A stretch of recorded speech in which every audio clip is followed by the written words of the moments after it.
అందరికీ నమస్కారం. శ్రీ శ్రీ తిరుపతి గంగమ్మ దేవస్థానం BC colony Gantavooru నుంచి నిన్న రాత్రి 3:30కి మేము బయలుదేరడం జరిగింది మేల్మరువత్తూరుకి. ఈరోజు మేల్మరువత్తూరు వచ్చినాము. ఇప్పుడు సాయంకాలము 5 గంటలకి మేల్మరువత్తూరు అందరూ శక్తులు 545 మంది అందరూ దర్శనం చేసుకునేసినారు. దర్శనం అయింది. అందరూ ఇంకా సిదంబరం బయలుదేరుతాము. రేపు తెల్లారిత సిదంబరం దర్శనం జరుగుతుంది. శక్తులు అందరూ భద్రంగా పిలుచుకొని పోయి భద్రంగా పిలుచుకొచ్చే బాధ్యత మాది ఉంటుంది కాబట్టి వాళ్ళకి అన్ని సౌకర్యం ఏర్పాటు చేసినాము. అన్నదానం కాడ నుంచి ప్రతి ఒక్కటి అన్ని సౌకర్యం వాళ్ళు చూసుకొని అందుబాటులో వండుకొని వాళ్ళని భద్రంగా పోయి భద్రంగా పిలుచుకొని వస్తాము. ఓం శక్తి.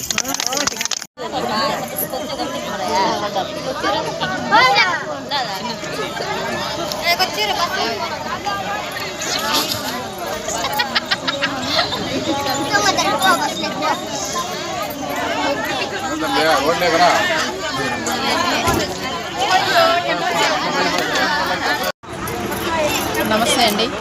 మేము పలంనేరు నుంచి పలంనేరులో గంటావూరు కాలనీ గంగమ్మ గుడి తరపున మురుగన్ గారు 600 మందిని తోడుకొని వచ్చినారు టూర్కి.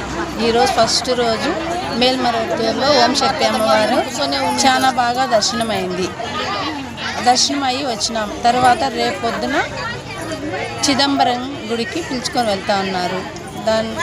ఈరోజు మార్నింగ్ నుంచి మాకు టిఫిన్లు కానీ మధ్యాహ్నం భోజనాలు కానీ అన్నీ బాగా అరేంజ్ చేసినారు. ప్రతి ఒక్కరికి మాకు లేడీస్ కాబట్టి తెల్లారితో స్నానాలు కానివ్వండి, వాళ్ళ కాలకృతాలు అన్నిటికీ కూడా చాలా బాగా ప్లేస్ చూపించి బాగా ఏదన్నారు. ఈరోజు కావున మురుగన్ గారికి ధన్యవాదాలు తెలుపుకుంటున్నాము. పల్మనేరు మండలము గంటావూరు బీసీ కాలనీ గంగమ్మ గుడి తరపున శ్రీ చైర్మన్ గారు మురుగన్ గారు బాగా మాకు మాలేపించి మమ్మల్ని ఫ్రీగా తీసుకొచ్చి మమ్మల్ని దేవుని దగ్గర దర్శనం చేయించుకొని మాకు అందరికీ భోజనాలు పెట్టుకొని ఫ్రీగా మమ్మల్ని సంతోషంగా తీసుకెళ్తున్నారు. కాబట్టి వాళ్ళని వాళ్ళ కుటుంబాలని బాగా చల్లగా చూడాలి. ముందుకు ఇలాగే 10 రెట్లు బాగా వర్ధిల్లాలి. ఇంకా పేద సాధకు అందరికీ అన్నం భోజనం పెట్టాలి. ముందుకు రావాలమ్మా. పల్మనేరు మండలం Gantavuru BC colony Sri Sri Tirupati Gangamma chairman Murugan గారు అన్నకి చాలా ధన్యవాదాలు.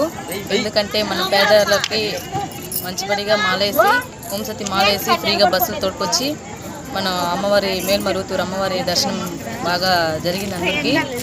ఇంకా సిదంబరం వెళ్తున్నాము.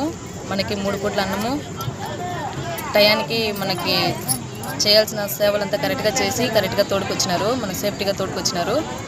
పర్వాలేదు. ఇంత మాత్రం మన చైర్మన్ మురుగన్ గారు అన్నకి చాలా ధన్యవాదాలు. ఇంతవరకు ఇట్లా ఎవరు చేసింది లేదు, కానీ ఈసారి బాగా అందరినీ సంతోషంగా గుళ్ళకి తోడుకొచ్చి ప్రశాంతంగా అన్న మురుగన్ అన్న గారు చాలా గ్రేట్ అనుకుంటాను. ఎందుకంటే 600 మందిని మెయింటైన్ చేసి తోడుకు రావాలంటే ఈ 12 బస్సులు పెట్టి తోడుకొచ్చినారు. 3 పూట్ల అన్నము భోజనము, తెల్లారి టిఫిన్, మధ్యాహ్నం భోజనము, నైట్కి భోజనం చేపిస్తున్నారు. 600 మందిని మెయింటైన్ చేసి తోడుకు రావడం చాలా కష్టం. మన ఇంట్లో ఉన్న 4 సాకేకే చాలా కష్టం ఇక్కడ. కానీ అందరినీ మెయింటైన్ చేసి కరెక్ట్గా టైం ప్రకారం మనం తోడుకొచ్చి అమ్మవారి దర్శనం బాగా జరిపించినారు. ఇంకా బాగుండాలని కోరుకుంటున్నాము. ధన్యవాదాలు అందరికీ.